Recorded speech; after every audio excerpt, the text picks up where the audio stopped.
하나님 말씀 보겠습니다. 마태복음 7장 24절입니다.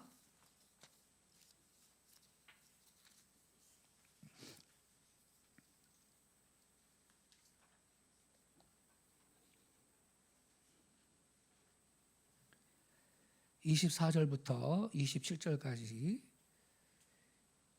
저와 함께 한 절씩 교독하시겠습니다. 그러므로 누구든지 나의 이 말을 듣고 행하는 자는 그 집을 반석 위에 지은 지혜로운 사람 같으리니,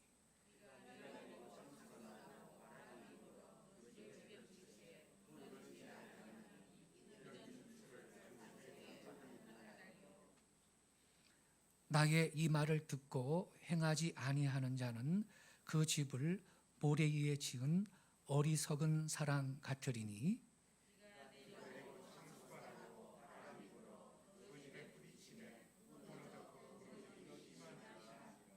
아멘. 이 시간 찬양이었습니다.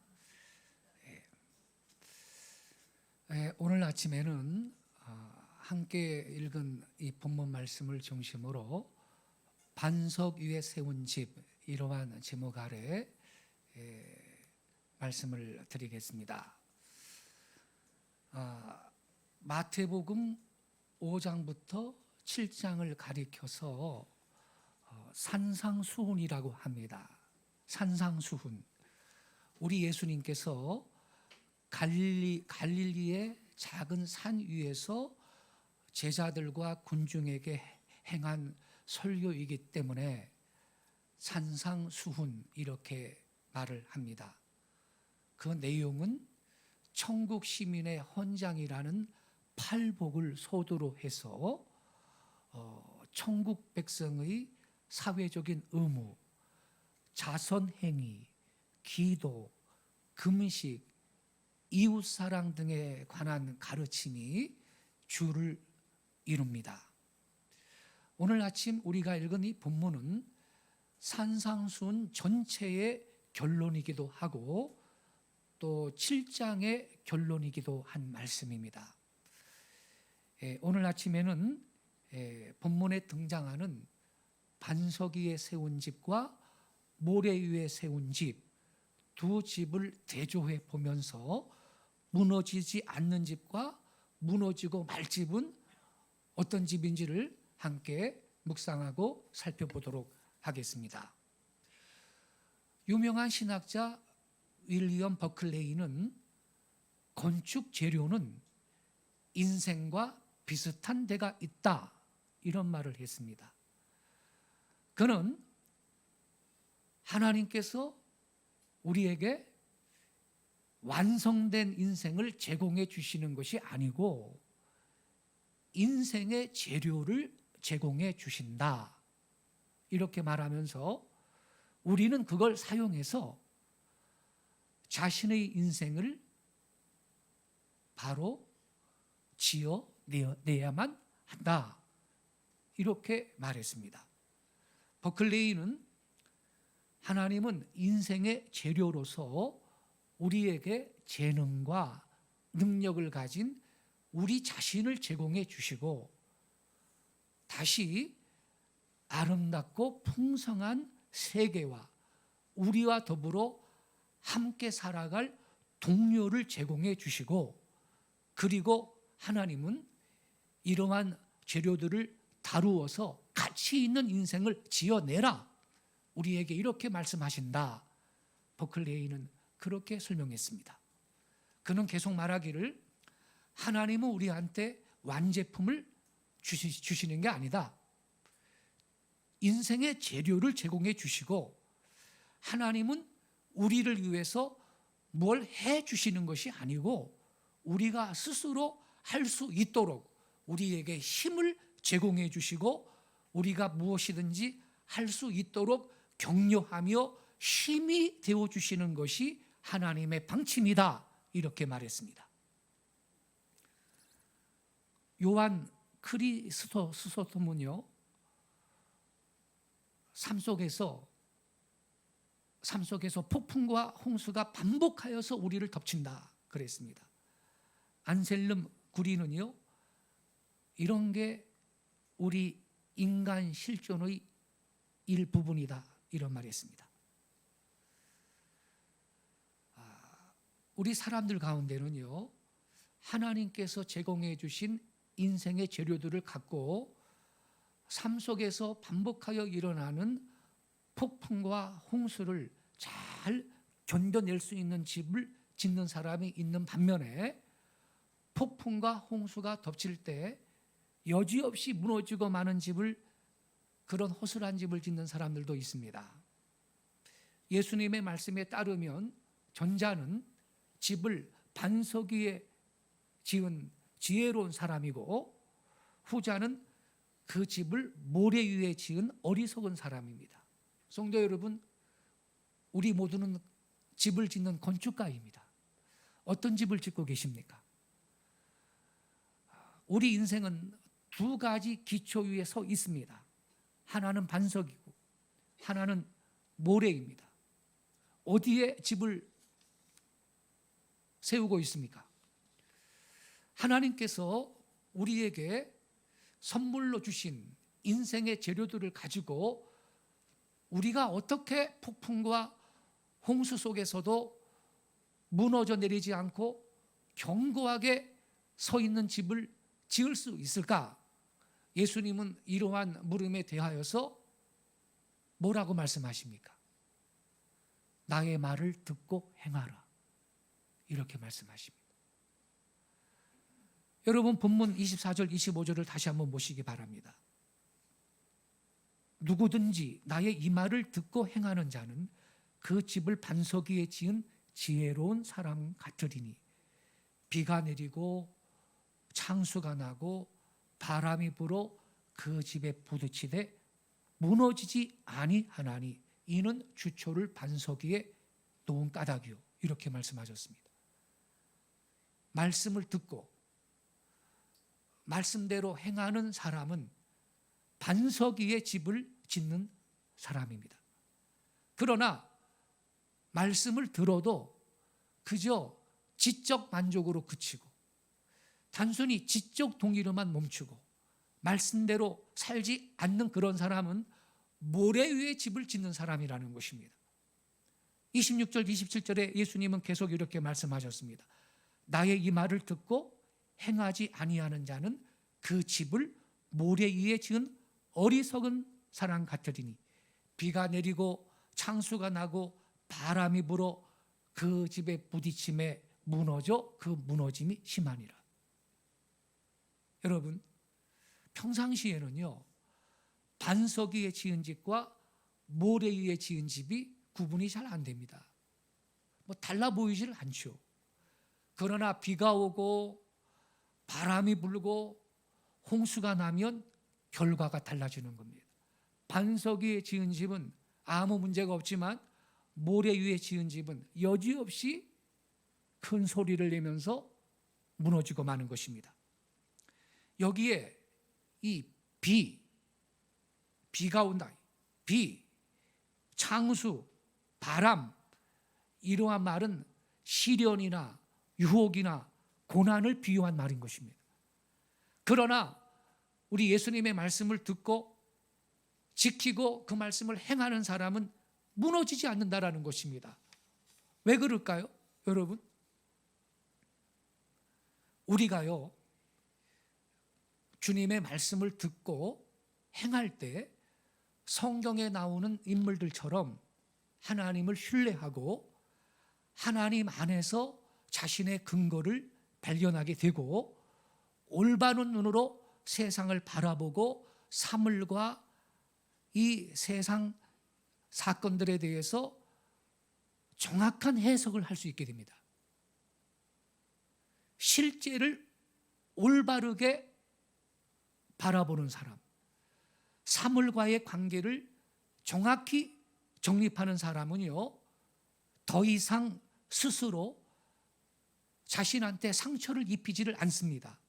그렇기 때문에 그런 사람에게는 다른 사람들도 더 이상 상처를 낼 수가 없습니다. 요셉의 경우를 보세요. 형들이 시기 질투하다가 애굽으로 팔아 넘겼습니다. 보디발 장군의 집에 종으로 들어갔습니다. 그 보디발의 부인이 요셉을 유혹을 하다가 요셉이 거절을 하니까 요셉을 모략을 해서 자기를 겉간을 하려 했다고 누명을 씌웠습니다. 그래서 감옥으로 갑니다.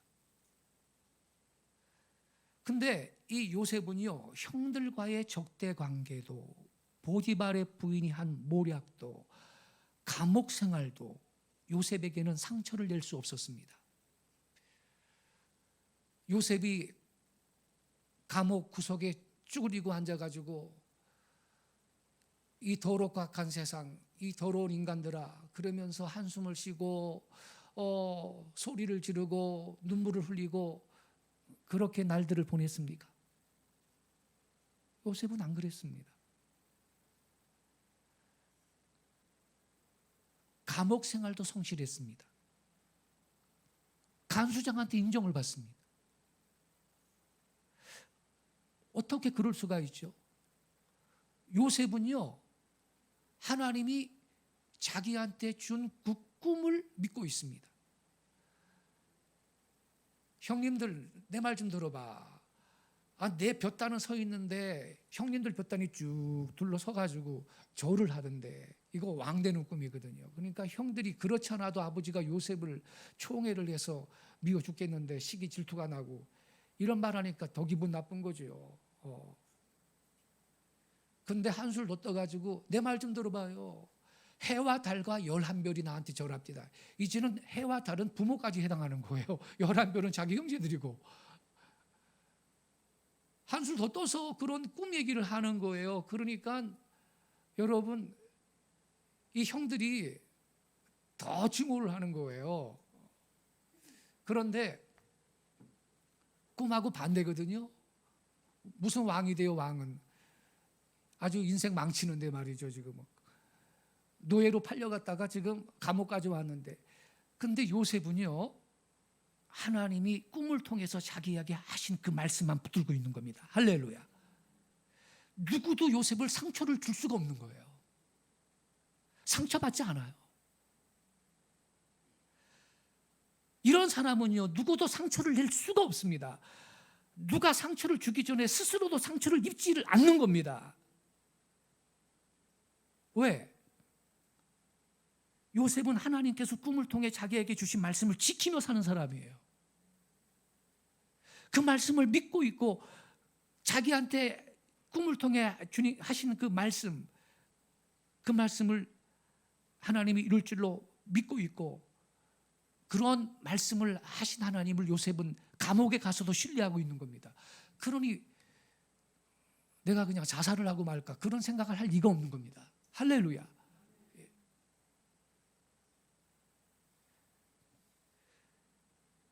하나님이 나에게 주신 말씀, 그 말씀을 듣고 행하는 사람은요, 반석 위에다가 자기의 집을 지어가게 되는 것입니다. 즉 반복해서 상처를 입는 삶에서 벗어나가지고 건강한 나 자신을, 내 인생을 세워갈 수가 있는 것입니다.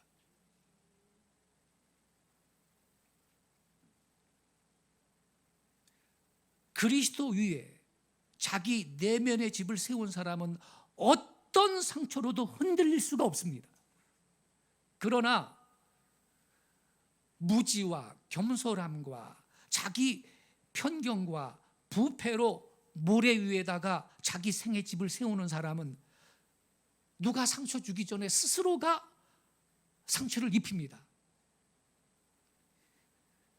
집이 붕괴되는 것은요, 사실은 폭우 탓이 아니고 자신의 그 불신앙과 영적 태만 탓인 것입니다. 그는 불신앙과 그 영적 게으름으로 인해서 자기 자신한테 손해를 입히고 상처를 내고 있는 것입니다.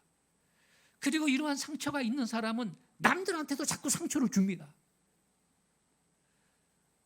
내면의 치유가 필요한 사람인 것입니다.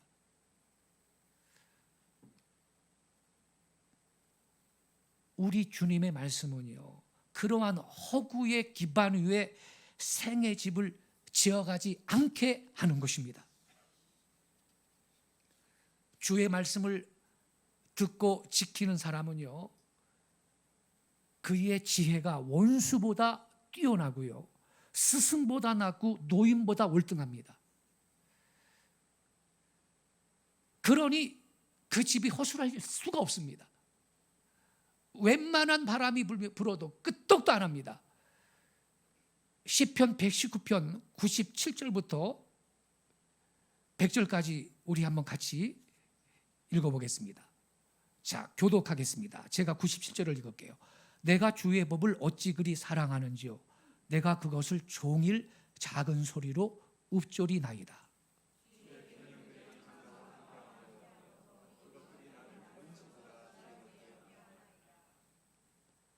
내가 주의 증거들을 늘 읊조림으로 나의 명철함이 나의 모든 스승보다 나으며,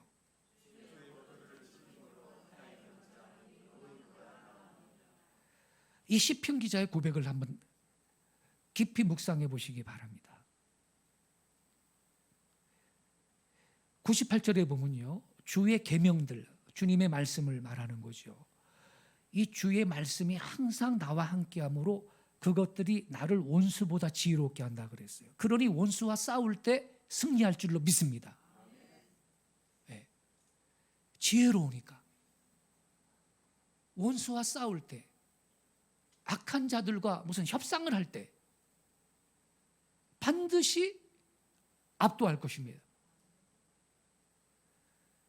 99절에는요, 내가 주의 증거들을, 이 주의 증거도 주의 말씀을 말하는 거죠.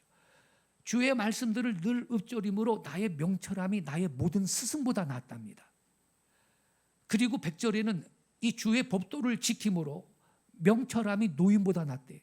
노인은요, 인생을 많이 살았기 때문에 지혜가 있습니다. 그러나 내가 비록 소년이라 할지라도 청년이라 할지라도 말씀을 묵상하고 듣고 지키며 살면요, 그 명철함이 노인보다 낫다는 겁니다. 할렐루야. 그러니 이러한 사람은 어떤 유혹이 와도 어떤 시련이 닥쳐도 무너질 수가 없는 것입니다. 승리할 줄로 믿습니다. 무엇보다 주의 말씀을 듣고 행하는 사람은 악한 길로 가지 않습니다. 101절을 읽겠습니다. 시작. 내가 주의 말씀을 지키려고 발을 금하여 모든 악한 길로 가지 아니하였사오니. 말씀을 지키려고 발을 금해서 모든 악한 길로 안 갔다. 그러니 이 사람이 망할 수가 없는 것입니다.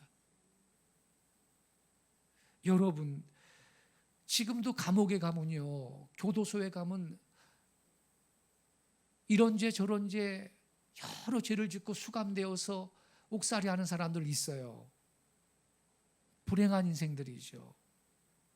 그들이 주의 말씀을 들었고 지키며 살았다면 감옥에 가지는 않았을 것입니다. 말씀을 지키며 사는 사람은요, 악한 길로 가지 않습니다. 당연히 그의 집은 건실하고 견고한 집으로 세워질 줄로 믿습니다. 주님의 말씀, 특히 이 산상수훈의 말씀을 읽고 깊이 묵상하면 여러분, 우리는 허상에 사로잡히지 않을 것이고 반석 위에다가 우리의 집을 세워갈 수가 있습니다. 예수님이 이렇게 말씀하셨거든요. 나의 이 말을 듣고, 그래서 24절에 지금 이 7장 24절에 나의 이 말을 듣고 그랬는데, 이 말이라는 것은 마태복음 5장부터 계속되는 산상수훈의 말씀을 1차적으로 의미하는 것입니다. 주님의 말씀은요, 우리를 참된 인간으로 형성시켜 갈 것입니다. 그런 거로 우리는 말씀을 지키며 살아야 할 줄로 믿습니다. 하나님께서는 우리한테 귀한 생을 선물로 주셨습니다. 딱 한 번 살다 가는 생입니다. 이 기환생을 하나님이 우리에게 선물로 주셨어요. 하나님께 주신 이 생이라는 선물은 완제품이 아니고 미완성품입니다. 우리는 그것을 완성품으로 만들어갈 책임이 있는 것입니다. 우리가 명심해야 할 것은 우리는 우리의 생을 반석 위에 지어야 한다는 것입니다. 우리가 모래 위에 지을 때 폭풍과 바람과 홍수가 몰아쳐오면 무너짐이 심하게 될 것입니다. 결국은요, 우리의 영혼까지 파멸하게 되는 것입니다. 그렇다면 누가 반석 위에 집을 세우는 사람입니까? 우리 주님의 말씀을 듣고 행하는 사람이 반석 위에 집을 세우는 사람인 것입니다. 여러분, 우리가 사는 이 세상은요, 죄도 많고 환난과 시험도 많은 세상입니다. 그래서 이 세상에서 말씀대로 살기가 어렵습니다. 마태복음 7장 13절 14절에 보면요, 우리 예수님은 좁은 문으로 들어가라, 멸망으로 인도하는 문은 크고 그 길이 넓어 그리로 들어가는 자가 많고 생명으로 인도하는 문은 좁고 그 길이 협착하여 찾는 자가 적음이라 말씀하셨습니다. 여러분, 이 세상에서 우리 주님 말씀대로 사는 것은 좁은 문으로 들어가는 것과 같아요. 다른 것을 선택할 여지가 없어요. 그러므로 말씀대로 사는 것은 참 어렵습니다. 그러나 하나님의 말씀대로 사는 것은 우리를 생명으로 인도하는 것입니다. 하나님 말씀대로 사느냐, 하나님 말씀대로 살지 않느냐, 이거 보면 그가 하나님을 사랑하는지 사랑하지 않는지 알 수가 있는 것입니다. 하나님 말씀대로 사는 걸 보면 그가 믿음이 좋다 안 좋다를 알 수가 있는 것입니다. 요한복음 14장 21절에 보면요, 예수님이 이렇게 말씀하셨습니다. 나의 계명을 지키는 자라야 나를 사랑하는 자니. 나를 사랑하는 자는 내 아버지께 사랑을 받을 것이요 나도 그를 사랑하여 그에게 나를 나타내리라. 말씀대로 사는 사람이 예수님을 사랑하는 사람입니다. 예수님을 사랑하는 사람은 하나님의 사랑을 받는답니다. 예수님께서도 그 사람을 사랑하여 어떻게 약속하셨습니까? 그에게 나를 나타내리라. 무슨 뜻입니까? 우리 주님의 임재하심을 경험하게 만든다는 겁니다. 할렐루야. 내 삶의 영역에서 주님이 나와 함께 하시고 나와 함께 역사하시는 주님의 그 임재하심을 내 삶에서 경험할 수 있게 하신다는 약속인 것입니다. 할렐루야.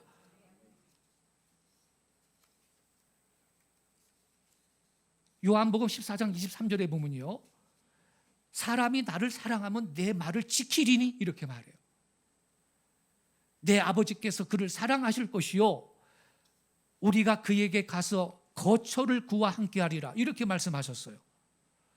우리가가 누구예요? 예수님하고 하나님, 성자 예수님, 성부 하나님. 사람이 예수님을 사랑하면 예수님 말씀을 지킬 거고 내 아버지께서 성부 하나님께서도 그를 사랑할 거고 우리가 그에게 가서 그래요. 성부 하나님, 성자 예수님이 그에게 가서 거처를 구하 함께한다 이렇게 약속했어요. 하나님을 모시고 산다는 겁니다. 할렐루야. 하나님을 모시고 살게 됩니다. 이 만복의 근원이신 하나님, 전능하신 하나님을 모시면서 살게 된다는 것입니다. 성부, 성자, 성령이 함께 해주십니다. 여러분, 이것이 얼마나 큰 복인지 아세요? 아브라함이 그 복을 받았습니다. 창세기 21장 22절을 우리 한번 같이 읽어보겠습니다. 창세기 21장 22절 자막을 보세요. 시작. 그때의 아비멜렉과 그 군대 장관 비골이 아브라함에게 말하여 이르되 내가 무슨 일을 하든지 하나님이 너와 함께 계시도다. 할렐루야. 지금 이방인인데 이방인 아비멜렉과 그의 군대 장관 비골이 아브라함한테 뭐라 그랬어요? 당신이 무슨 일을 하든지 하나님이 당신과 함께 계시네요. 이렇게 말합니다. 아브라함은 하나님이 무슨 일을 하든지 항상 함께 하시는 복을 받았습니다. 이러한 사실을 주변에 있는 이방인들이 다 알아요. 이삭도 하나님께서 함께 하시는 복을 받았습니다. 창세기 26장 26절부터 29절을 우리 같이 읽겠습니다. 자, 시작. 아비멜렉이 그 친구 아우삿과 군대 장관 비골과 더불어 그랄에서부터 이삭에게로 온지라. 이삭이 그들에게 이르되 너희가 나를 미워하여 나에게 너희를 떠나게 하였거늘 어찌하여 내게 왔느냐. 그들이 이르되 여호와께서 너와 함께 계심을 우리가 분명히 보았으므로 우리의 사이 곧 우리와 너 사이에 맹세하여 너와 계약을 맺으리라 말하였노라. 너는 우리를 해하지 말라. 이는 우리가 너를 범하지 아니하고 선한 일만 내게 행하여 내가 평안히 가게 하였음이니라. 이제 너는 여호와께 복을 받은 자니라. 이렇게 기록되어 있습니다. 여러분, 지금 이 이방인들이 말이죠, 아비멜렉과 그의 친구 아우삿 또 군대 장관 비골 이방인들인데 이삭한테 와가지고요 뭐라 그랬습니까? 여호와께서 너와 함께 계심을 우리가 분명히 봤다, 이렇게 말해요. 여호와께서 너와 함께 계심을 우리가 대충 봤다 해요? 분명히 봤다 해요? 분명히 봤대요. 그리고 맨 끝에 뭐라 그랬냐면 너는 여호와께 복을 받은 자다, 이렇게 고백을 해요, 이 이방 사람들이. 자, 그럼 여러분, 이들은 뭘 받길래 이삭한테 이렇게 말했을까요? 뭘 분명하게 받길래 이삭한테 이런 말을 했을까요? 그게요, 창세기 26장 12절 13절에 기록이 되어 있습니다. 12절 13절 좀 보여주세요. 12절부터 13절 다 같이 읽겠습니다. 시작. 이삭이 그 땅에서 농사하여 그 해에 100배나 얻었고 여호와께서 복을 주시므로 그 사람이 창대하고 왕성하여 마침내 거부가 되어. 여기 보니까요, 이삭이 그 땅에서 농사하여 그 해에 몇 배를 얻었대요? 100배나 얻었대요. 그리고 여호와께서 복 주심으로 그 사람이 창대하고 왕성하여 마침내 거부가 됐다 그랬는데, 여러분, 여기에서 중요한 말이 있어요. 이삭이 그 땅에서 농사하여 무슨 해에 그랬죠? 그 해에 그랬는데 그 해가 어떤 해인지 아십니까? 제가 읽어드릴게요. 그 해가 어떤 해인지를 알아야 돼요. 그 해가 어떤 해냐? 제가 읽어드릴게요.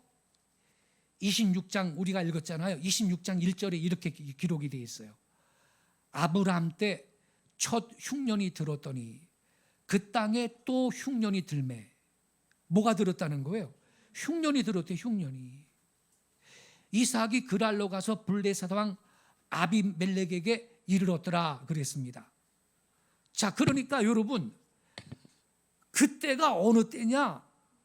흉년의 때에 농사를 져가지고 이삭은 100배의 수확을 거뒀다는 겁니다. 할렐루야. 지금 가뭄이 들어가지고요, 저수지도 다 마르고 말이죠, 강물도 막 마르고 바닥에 모일 정도고 지금 세상이 그렇잖아요. 말하자면 이렇게 극심한 가뭄의 때에 이삭이가 농사를 졌는데 그 해에 농사 져가지고 100배의 결실을 거뒀다는 겁니다. 그리고 거부가 됐답니다. 여러분, 요 사실을 이방인들이 분명하게 본 거예요. 할렐루야. 예. 그래서 그들이 와서 이삭한테 말해요. 너는 여호와께 복을 받은 자다고.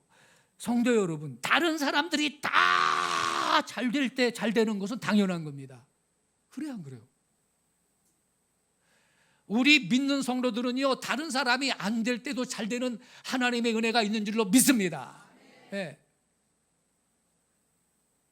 다들 불경기다, 뭐 불황이다 그럴 때 우리 믿는 사람들은 하나님께서 돌파의 기름을 부어주시면요, 오히려 그때가 기회가 되고요, 이삭이처럼 오히려 더 큰 흑자 경영을 이루는 기적을 체험하게 될 줄로 믿습니다.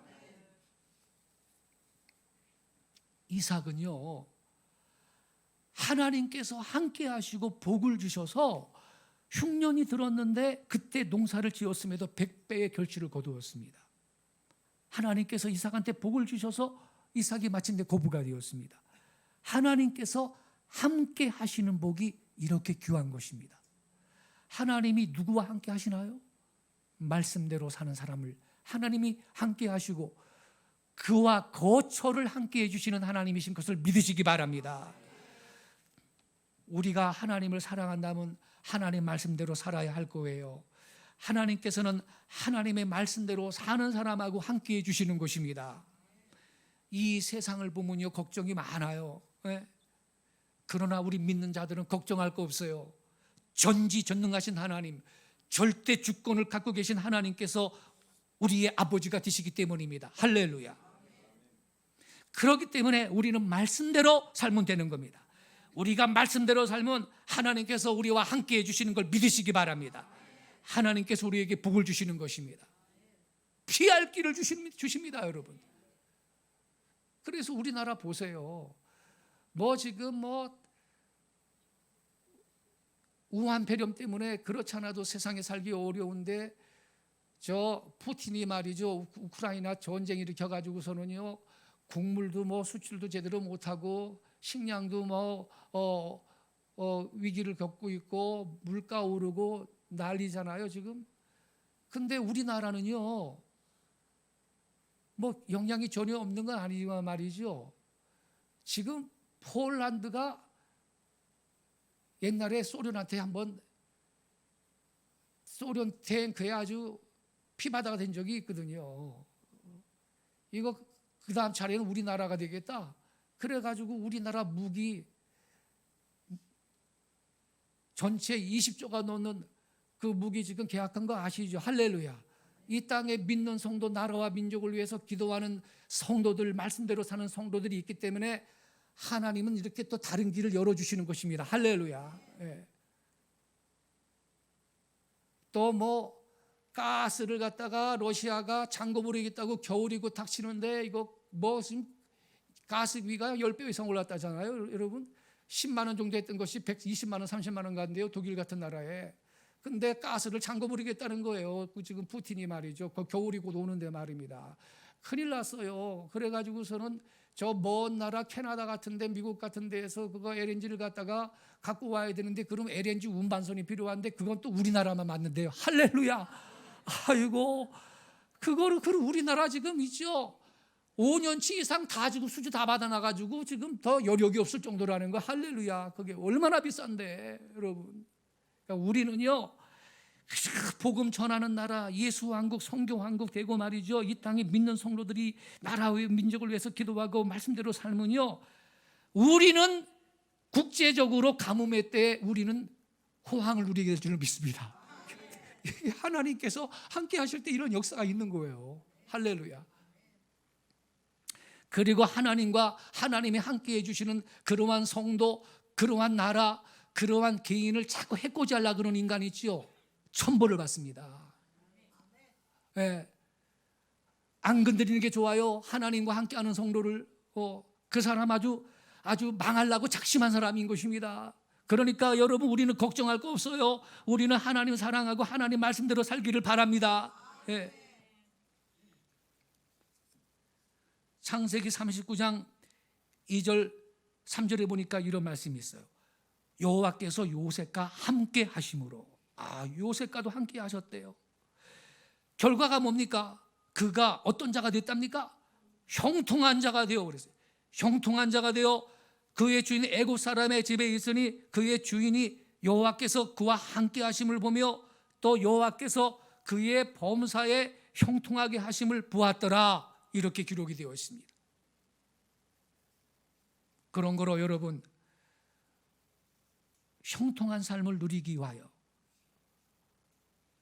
우리는 하나님이 함께 해주셔야 되고, 하나님은 누구와 함께 해주시나요?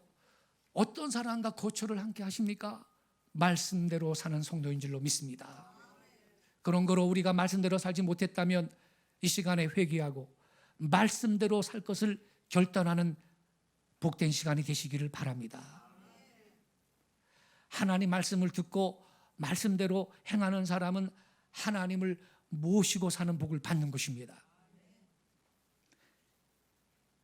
신명기 6장 24절 말씀을 우리 같이 읽어보겠습니다. 여기 중요한 말씀이 있습니다.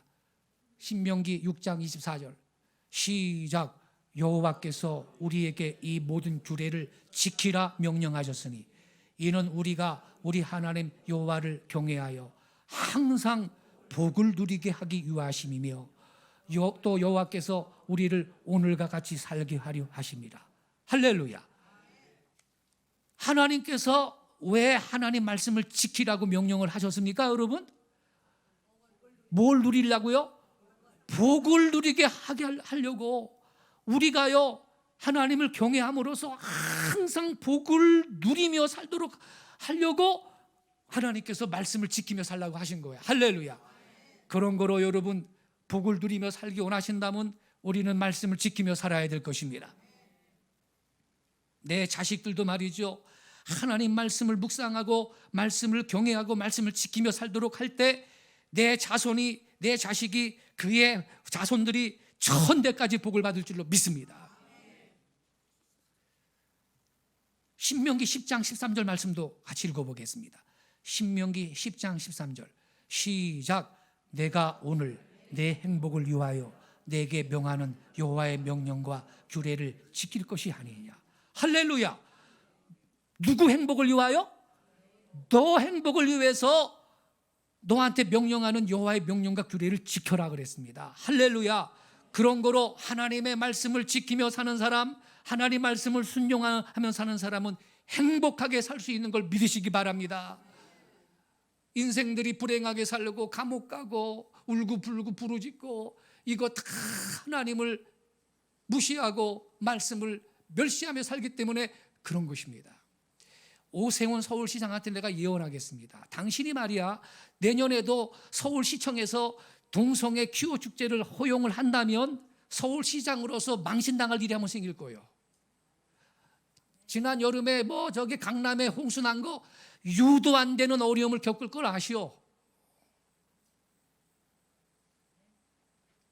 다 여러분 이유가 있는 것입니다.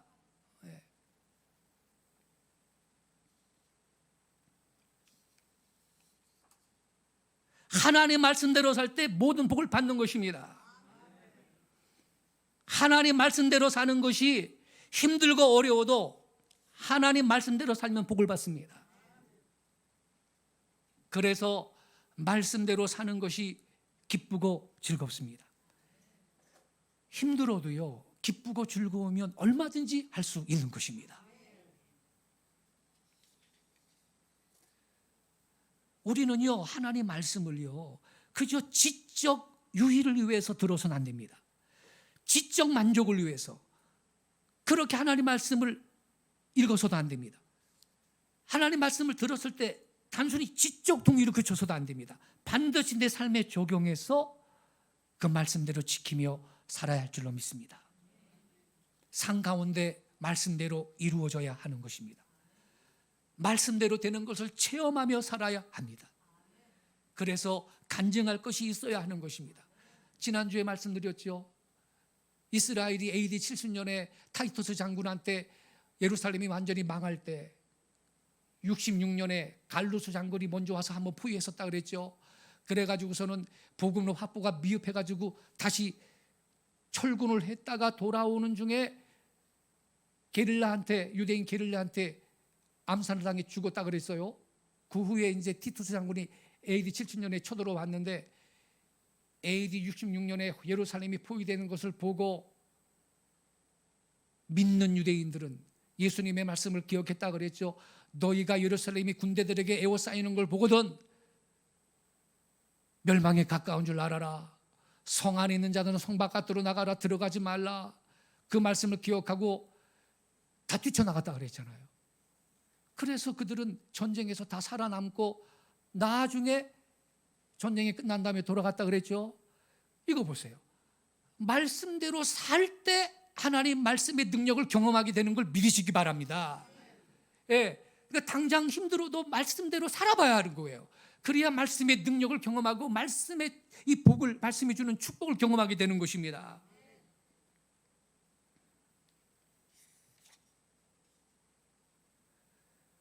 그리고 우리가 하나님 말씀대로 살고 하나님을 기쁘시게 하며 살 때 모든 것이 합력해 선을 이룰 것입니다. 로마서 8장 28절에 보면요, 우리가 알거니와 하나님을 사랑하는 자 곧 그 뜻대로 부르심을 입은 자들에게는 모든 것이 합력해 선을 이룬다 그랬습니다. 이런 사람한테는 무슨 일이 일어난다 할지라도 오히려 그것으로 인해 더 좋은 일이 있을 걸 믿으시기 바랍니다. 합력해 선을 이루게 하시는 것입니다. 그런 거로 우리는 오직 하나님의 말씀대로 하나님의 뜻대로 살아가시기를 바랍니다. 끝으로 우리가 이 본문을 통해서 기억해야 할 사실은 이 반석 위에 세운 집과 모래 위에 세운 집, 이 두 집이요 평상시에는 차이점을 알 수가 없다는 거예요. 뭐 저 집이 기초가 든든하냐 못하냐 차이점을 알 수가 없어요. 지상의 집을 봐서는, 지상의 건물만 봐서는 이 남들이 그 집의 가치를 진면목을 알 수가 없어요. 그러나 여러분, 일단 유사시가 되면 차이점이 발견이 되는 것입니다. 비가 내리고 비는 위에서 내리는 것입니다. 바람이 불고 바람은 옆에서 치는 것입니다. 물이 올라오고 물은 홍수가 나서 밑에서 막 솟구칩니다.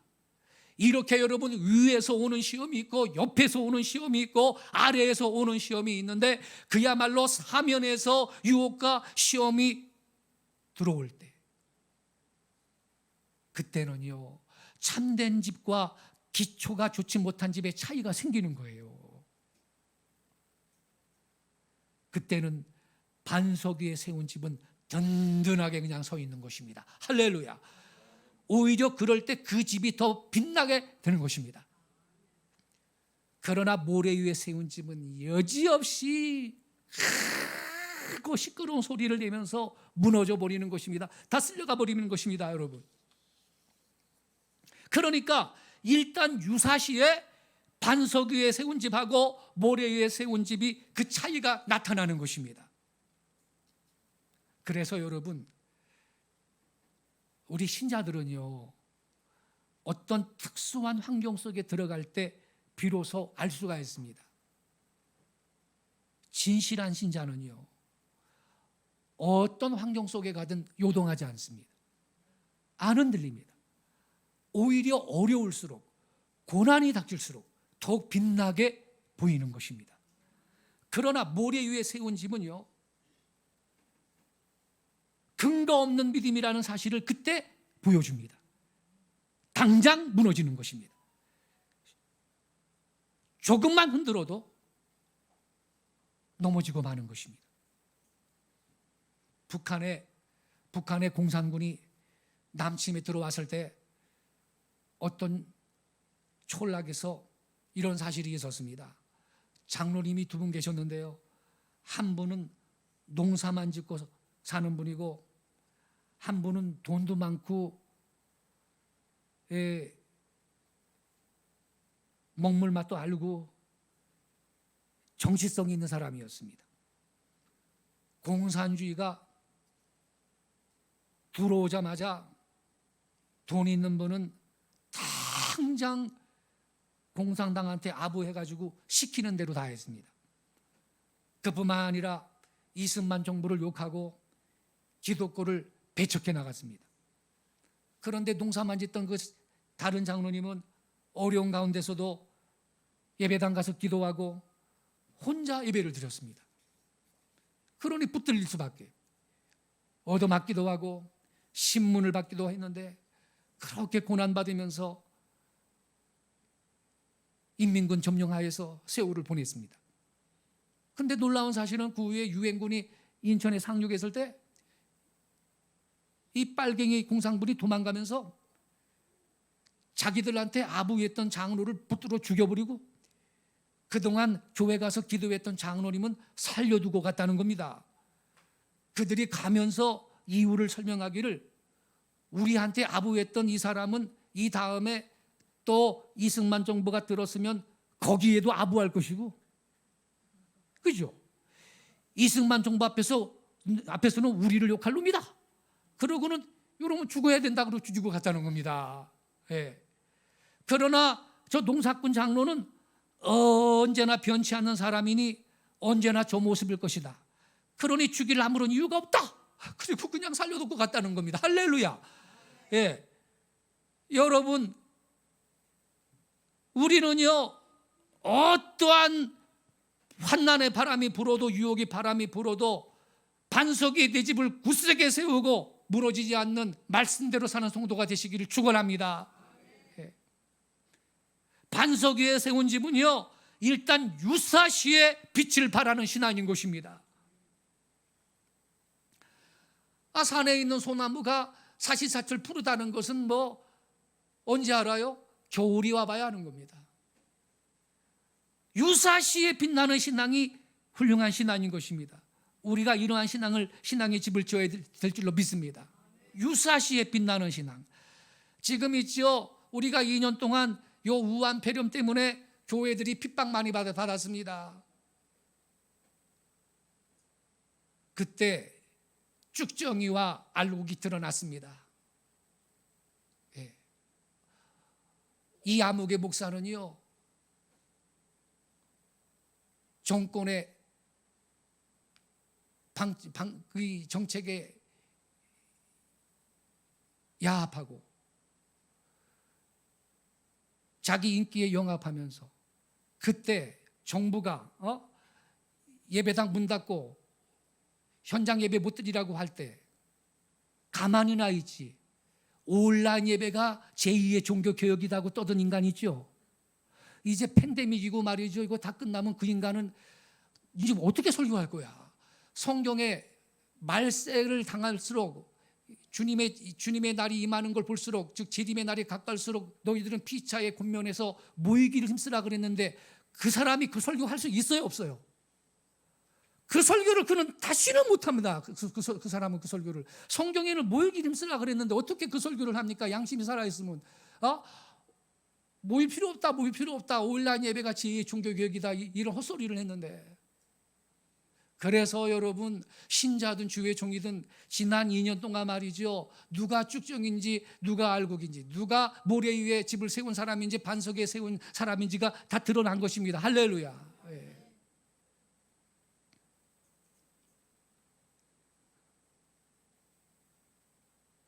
그러니까 여러분, 유사시에 이게 반석 위에 세운 집이냐 모래에 세운 집이냐 드러나는 것입니다.